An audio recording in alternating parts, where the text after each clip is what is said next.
वृद्धाश्रम. आज सकाळी 10 वाजता यशोदा वृद्धाश्रमाजवळ एक टॅक्सी येऊन थांबली. टॅक्सीमधून एक वयोवृद्ध जोडपे उतरलं. पैसे देऊन दोघेही आत शिरले. वसंतराव आणि वीणा आधी ते ऑफिसमध्ये गेले. आजूबाजूचे वयस्कर गृहस्थ दोघांकडे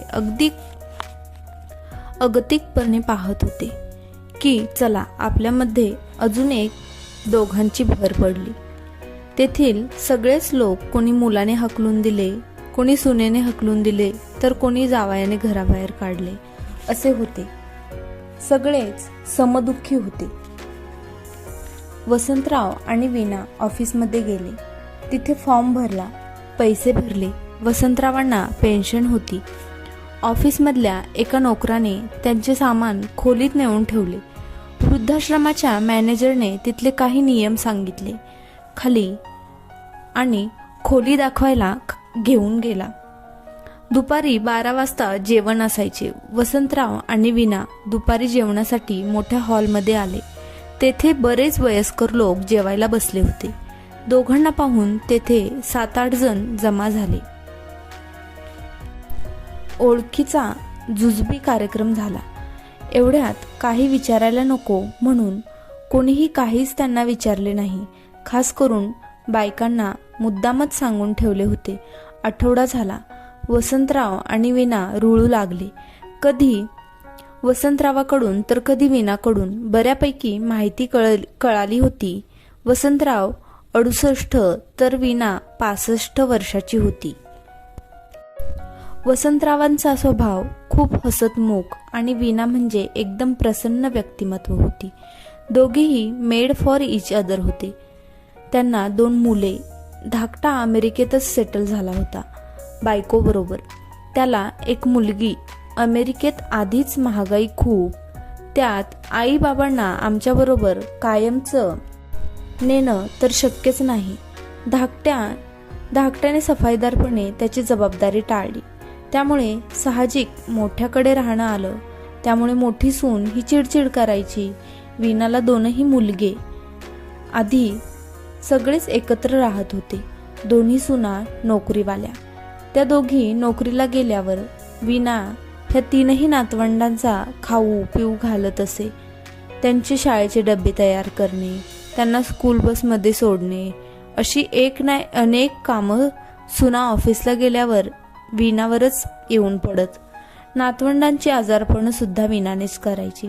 मोठ्या सुनेची 2 मुलं खूप हाणामाऱ्या करायची. त्यांची भांडणं आणि हाणामाऱ्या सोडवता सोडवता वीणाचा जीव मेटाकुटीला आला होता.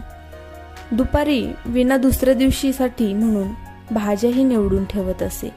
रात्रीच्या स्वयंपाकाची तयारी हे तर नित्य नियमानं करत असे. संध्याकाळी ह्या सुना आल्यावरच हिची थोडीफार सुटका होत असे. एक दिवस मोठा मुलगा, सून आणि त्यांची 2 मुलं बाहेर जेवून आले. धाकटीने लगेच नवऱ्याजवळ खुसफुस केली. दुसऱ्या वेळी ते बाहेर जेवून आले. हे सत्र सुरूच झाले. मुलं मात्र विसरले की घरात आईबाप सुद्धा आहेत.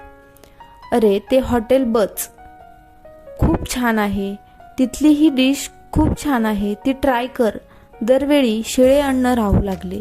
मग दुसऱ्या दिवशी कुठे फोडणी, ती पोळी कुठे फोडणीचा भात वीणाच्याच ताटात वाटेला येऊ लागला. एक दिवस परस्पर ऑफिसमधूनच 4 जण जेवायला गेली होती. मुलं वीणाजवळच होती. 9:30 वाजले तरी दोघांचा पत्ता नाही. वीणाने मुलांना आणि वसंतरावांना जेवायला वाढले. बस बस वीणा, तूही बस, बसून घे, वसंतराव बोलले.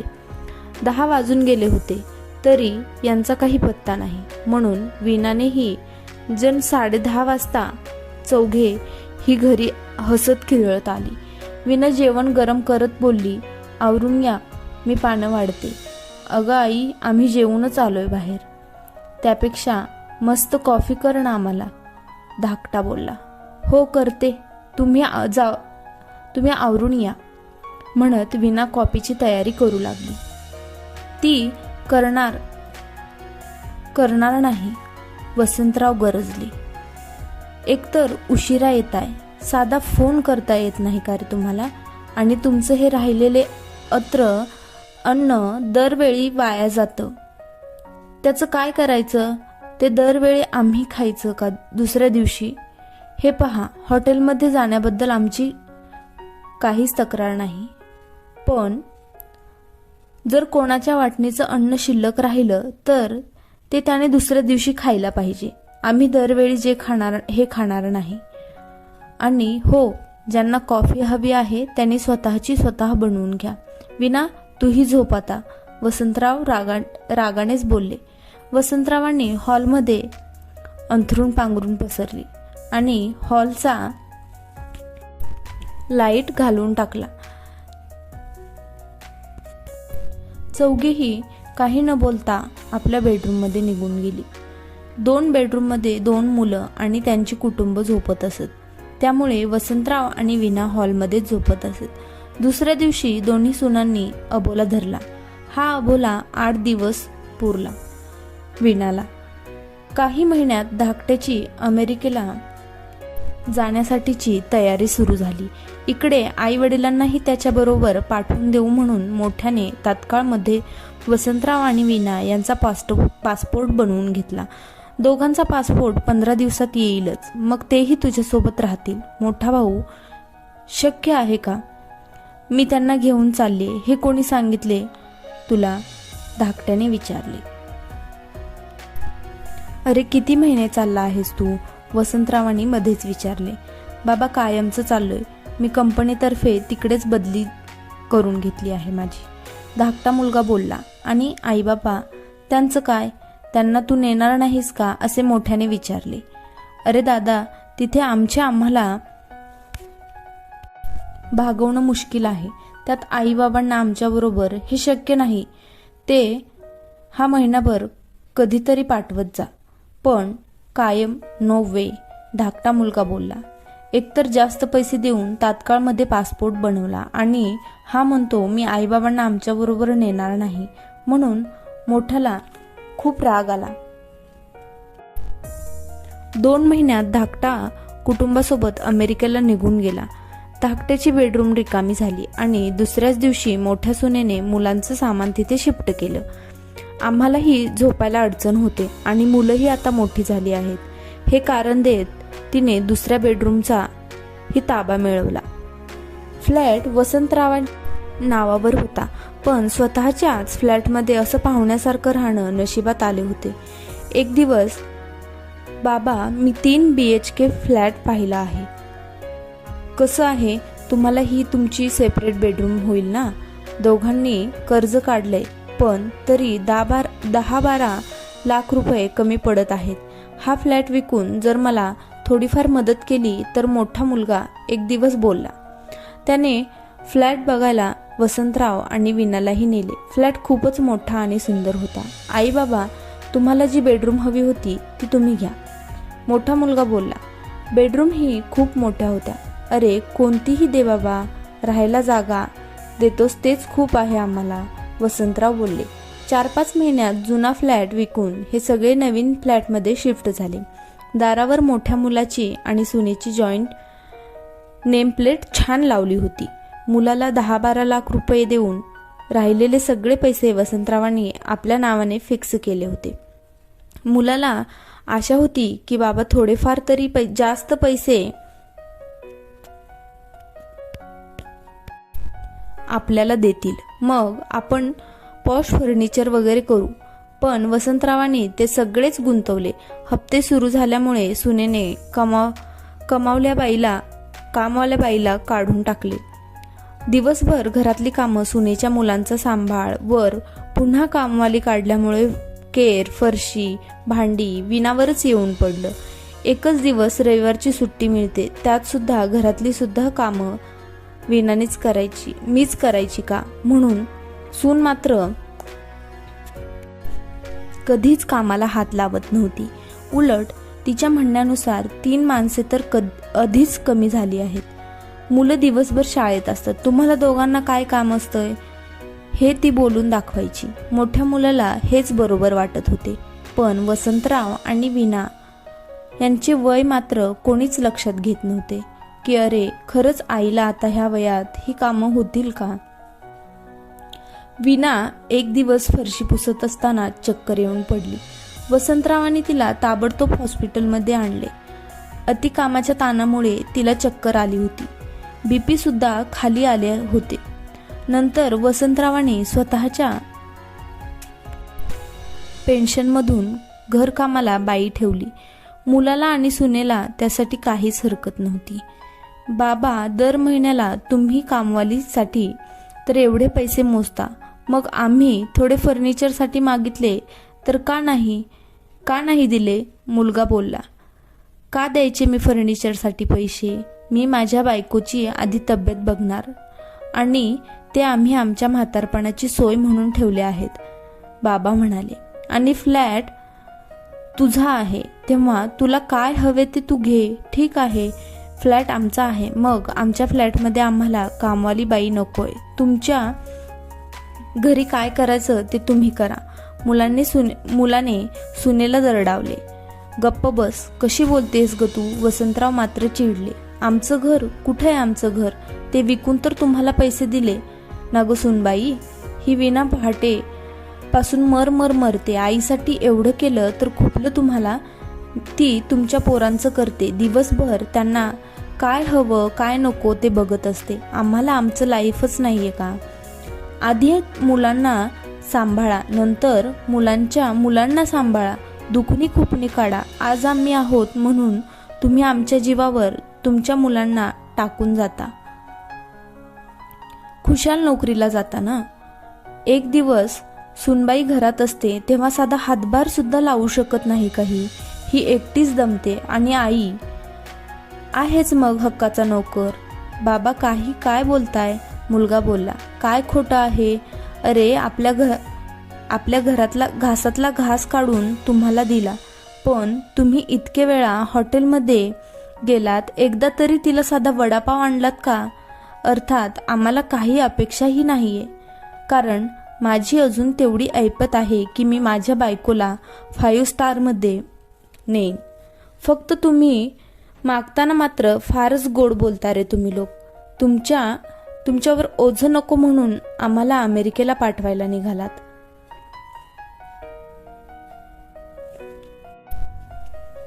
त्याने तर स्पष्ट नकारच दिला. का तर परवडत नाही. आम्हाला परवडत नाही म्हणून आम्ही तुम्हाला नाही सोडून दिलं बरं का रस्त्यावर. आणि सुनबाई, तुमचा भाऊ तुमच्या आईबरोबर असा वागला तर आवडेल का हो तुम्हाला? नाही ना. आम्ही तुमचं घर म्हणताय ना. मग ठीक आहे, आमचे 12 लाख रुपये आम्हाला परत द्या, ते पण 2 महिन्यात. आम्ही आमची सोय करू. दुसरीकडे वसंतराव बोलत होते. सगळे शांतपणे ऐकत होते. 2 दिवसांनी मी आणि वीणा घर सोडून चाललोय. चावी शेजारी ठेवली आहे, आम्हाला शोधू नका, वसंतराव बोलले. अहो बाबा, पण मुलगा बोलेपर्यंत फोन कट झाला. वसंतराव आणि वीणा फक्त कपडे, औषध आणि लागणारं साहित्य घेऊन घराबाहेर पडले. थेट यशोदा वृद्धाश्रमातच आले. सुनेला कळाल्यावर तर उभं वारं सुटलं. तिची अक्षरशः पळापळ सुरू झाली. मुलं शाळेतून घरी येतील म्हणून ती हाफ डे घेऊनच घरी आली. घरी आल्यावर कामाचा ढीग बघून तिला ब्रह्मांड आठवलं. पण वसंतराव आणि वीणाची कहाणी ऐकून सर्वांनाच खूप वाईट वाटलं, कारण तिथे आलेल्या प्रत्येकाची कहाणी थोड्याफार फरकाने सारखीच होती. पण वसंतराव आणि वीणाने ठरवले की आता दोघांनी खूप खुश राहायचं आणि आपल्याबरोबर इतरांनाही खुश ठेवायचं. दुपारी सर्वजण आपापली 5 वाजता चहाला सगळेच परत भेटले. आज मिनलताईचा भजनाचा कार्यक्रम होता. दर गुरुवारी त्या भजने म्हणत. एखादा तासभरात भजन संपली. वसंतराव उठले. त्यांनी टाळ्या वाजवल्या. मिनलताई, आवाज तुमचा फार गोड आहे. आता एखादं पिक्चरमधले गाणे गा. अनपेक्षित ही फरमाईश असल्यामुळे त्या बावचळल्या, कारण आतापर्यंत लोक नुसतीच भजन ऐकून निघून जात होती. वसंतरावामुळे आता इतरही जण आग्रह करू लागले. इश्श, अहो काहीही काय, मिनलताई म्हणाल्या. अहो असं काय, गा की, ठीक आहे, मग मी गाते. तुम्ही मला साथ तर द्याल ना गाण्याला, वसंतराव बोलले. आणि ओ हसीना जुल्फो वाली जाने जहा सुरुवातच केली. वसंतरावांनी सगळेच जण अरे वा वसंतराव, कीप इट अप, मिनलताई वा वा छान करून ठेका धरून लागल्या. वसंतरावांनी हळूहळू सगळ्यांनाच नाचायला बोलवलं. मिनलताई सुद्धा उत्साहाने गाऊ लागल्या. म्हातारे पुरुष सुद्धा 20 वर्षाच्या तरुणासारखे नाचू लागले. एक एक म्हणता म्हणता 4-5 गाण्यांवर सगळ्यांनी खूपच धमाल केली. ही तर सुरुवात होती. वृद्धाश्रमात एक वयस्कर गृहस्थ होते, साठे आडनाव. 7-8 वर्षांपूर्वीच ते वृद्धाश्रमात आले होते. जरा तिरसटच होते. त्यांना हे सगळं म्हातारचाळ वाटायचं. घरच्या लोकांनी आपल्याला हाकलून दिले, त्याचं काही नाही, आणि हे लोक चिल्लरपणा करतायत, आनंदाने मजा करतायत. 2-3 वेळा त्यांनी वसंतरावांना हे बोलूनही दाखवले.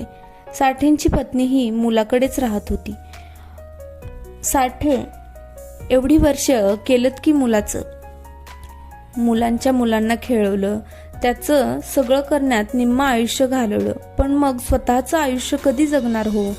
मुलांचं नातवंडांचं करता करता आपलं आयुष्य कधी संपून जातं ते कळतच नाही.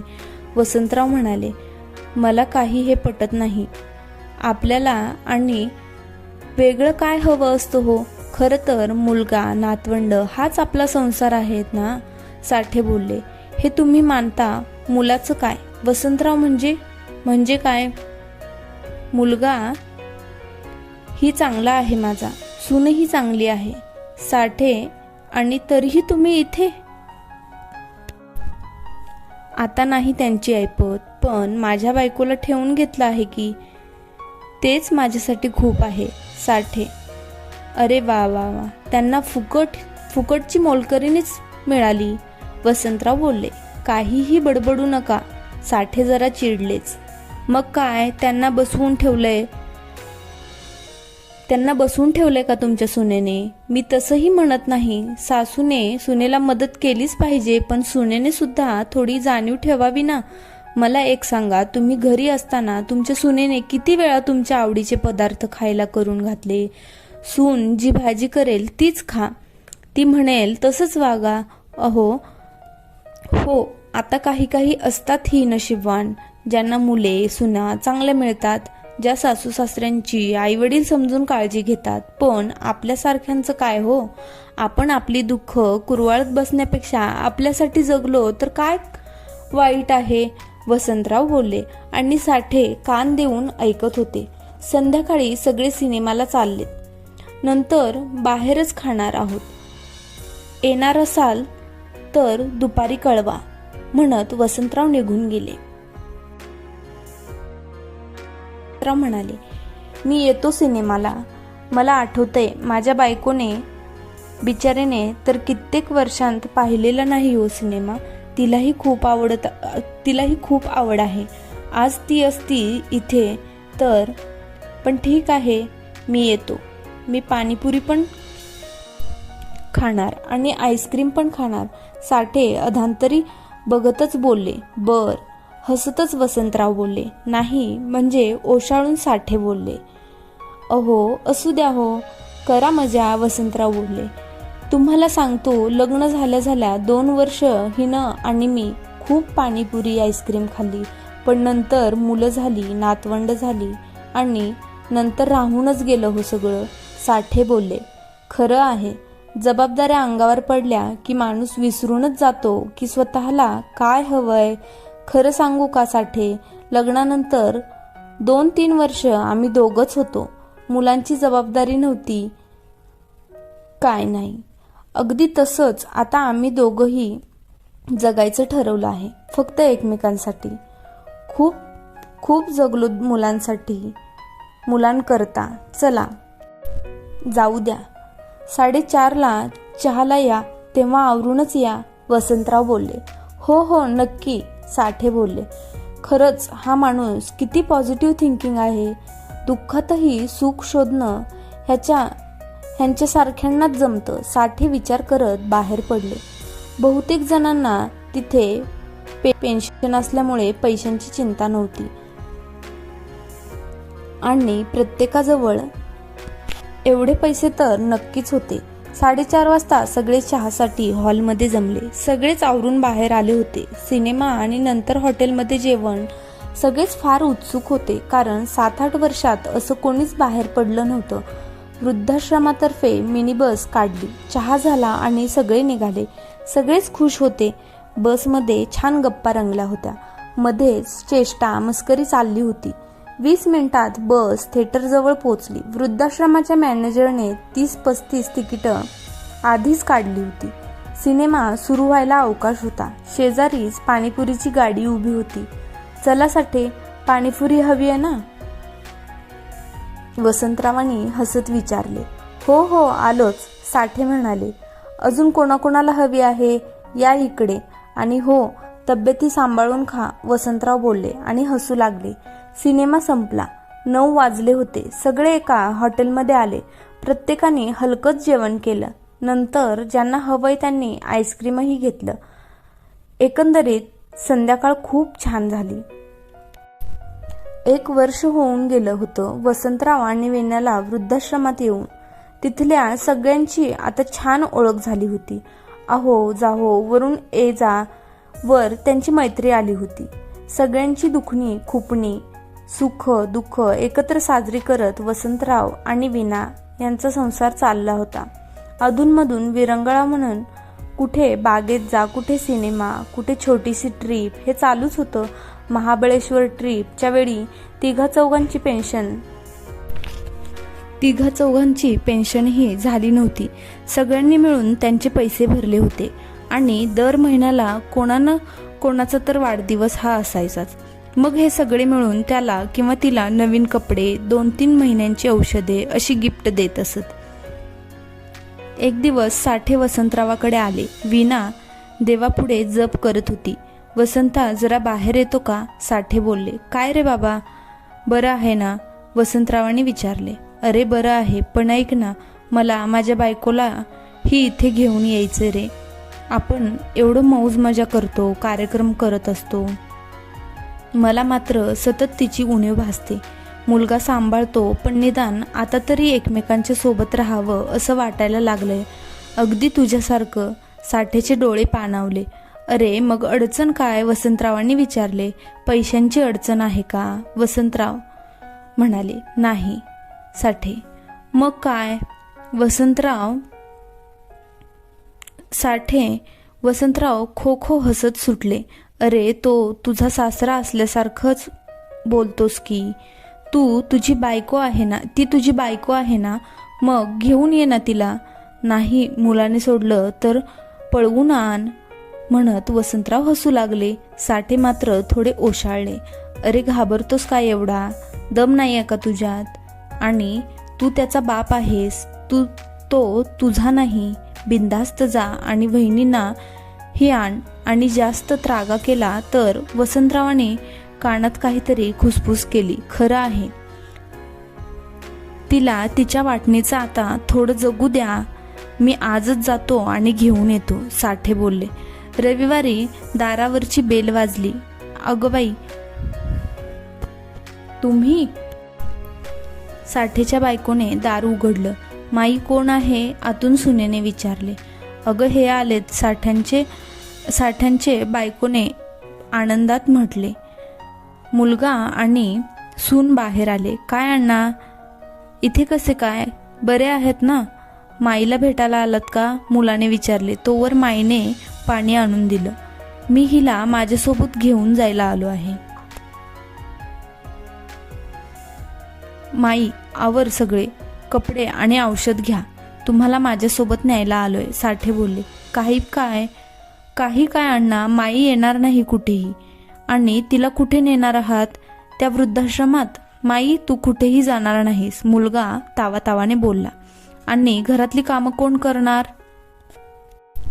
ह्या गेल्यावर मला एकटीला जमत नाही, सूनही रागाने बोलली. पोरा, ती माझी बायको आहे, कळलं ना? त्यामुळे ती माझ्यासोबतच राहणार. आणि सूनबाई, तुला एकटीला काम होत नाही तर सवय करून घे. सासू तुला आयुष्यभर पुरणार नाही, साठे बोलले. पण अण्णा, ती येणार नाही, मुलगा चिडत म्हणाला. हे बघ, मी येताना पोलीस ठाण्यात जाऊन आलोय. जर तू माझ्या बायकोला माझ्यासोबत सोडलं नाहीस तर तुमच्या दोघांची तक्रार मी पुढे करीन, साठे बोलले. वसंतरावांनी सांगितलेला उपाय कामी आला. सून फणफणत आत गेली. आत जाऊन भांड्यांची आदळापट करू लागली. पोलिसांच्या भीतीने मुलगाही काही बोलला नाही. माई तोवर सामान सुमान घेऊन आल्या. त्यांचे डोळे आनंदाने भरून आले होते. साठेंनी एक नजर बायकोकडे पाहिले. त्या खूप बारीक झाल्या होत्या. केसही पांढरे झाले होते. डोळे खोल गेले होते, त्यामुळे त्या अजूनच वयस्कर दिसत होत्या. चला म्हणत साठेंनी माईचे सामान उचलले. म्हातारपणी जर तुला तुझ्या बायकोपासून कोणी दूर राहायला पाठवलं तर तुझे काय होईल हा विचार कर. निघतो आम्ही, नीट राहा, म्हणत साठे आणि त्याची बायको निघून गेले. रिक्षा यशोदा जवळ थांबली. आल्या आल्यात सगळ्यांनी माईचे छान स्वागत केले. आता कुठे साठेच्या जीवात जीव आला होता. हो, करमत नव्हतं त्यांना. दोघीजणी चेष्टातच बोलल्या. माई अगदी षोडशेसारख्या छान लाजल्या आणि म्हणाल्या, एक नवीन मैत्रीण मिळाली. वीणा बोलली. वसंतराव बोलले, थोडे आराम करून द्या त्यांना, जेवणाच्या वेळी भेटू. साठे माईचे सामान घेऊन खोलीत गेले. थँक्यू, मी खरंच आज खूप आनंदात आहे. मला आता दुसरे काही नको, असे म्हणत माई डोळ्यात पाणी आणून बोलल्या. खरे आहे ग, मी इथे एकटा कसा राहत होतो ते माझं मला माहीत. हां, पण एवढं समाधान होतं की माझे जाऊ दे, पण तुला तरी लेक सांभाळतोय ना. पण तुला माहीत आहे, मला वसंतरावांनीच बळ दिलं की निदान म्हातारपणी तरी नवरा बायको एकत्र असावेत. असे हे सगळे लोक इतके छान एन्जॉय करतात. त्या प्रत्येक वेळी मला तुझी खूप आठवण येत होती. पण तुझी काय अवस्था झाली? साठे माईंच्या पांढऱ्या केसातून हात फिरवत बोलले. त्यांचेही डोळे पाणावले होते. जाऊ द्या हो, आपलाच मुलगा आहे ना तो. पण आता माझ्यासोबत तुम्ही आहात ना, मग सगळे ठीक होईल, माई बोलल्या. दुपारी जेवणासाठी सगळे हॉलमध्ये जमले. जेवणात आज पुरणपोळीचा बेत होता. खास माईंना आवडते म्हणून केल्या होत्या. माईंना गरमागरम 2 पुरणपोळ्या वरून तूप वाढले. कटाची आमटी, चटणी, कोशिंबीर, गरमागरम जेवणात ताट बघून माई मात्र रडल्या. सगळ्यांनाच फार वाईट वाटले आणि कळूनही चुकले होते. 2 घास त्यांनी साठेंनाही मिळवले. खरंच आज आपला जोडीदार आपल्या सोबत असता तर हे जे बिचारे एकटेच आहेत त्यांना मनात आल्याशिवाय राहिले नसेल. वसंता, येऊ का रे? साठे विचारत आत गेले. सोबत माई सुद्धा होत्या. अरे ये या वहिनी, वसंतराव बोलले. तुझे खरंच खूप खूप धन्यवाद. तुझ्यामुळे मी माझ्या बायकोला आणू शकलो, साठे बोलले. अहो, त्या तर येणारच होत्या नाही का हो माई? वीणाने विचारले. मला कुसुम म्हणालात तरी चालेल, माई बोलली. अरे वा Kusum, welcome in a new family. माई आणि वीणा दोघी हसल्या. अशीच वर्षामागून वर्षे चालली होती. सर्व वृद्धांनी आपला आनंद शोधला होता. वसंतरावांनी त्यांच्या स्वतःच्या माध्यमातून का होईना थोडाफार आनंद सगळ्यांना दिला होता. प्रत्येकाला त्यांचे आयुष्य आनंदाने जगण्याचा अधिकार हा आहेच. तोच आनंद जर मुलांबरोबर मिळाला तर आज वृद्धाश्रमात जाण्याची वेळ कोणावरच आली नसती. मुलांनीही समजून घेतलं पाहिजे की आपल्या आई वडिलांनी आयुष्यभर आपल्यासाठी कष्ट केले, मग म्हातारपणी ते थोडंफार स्वतःसाठी जगले तर काय हरकत आहे. हेच आई वडील आपल्याला सांभाळतात. त्या बदल्यात ते काय मागत होते? फक्त 2 प्रेमाचे शब्द. धन्यवाद. गोष्ट आवडल्यास व्हिडिओला लाईक करा, चॅनलला सबस्क्राईब करा. Thanks for watching.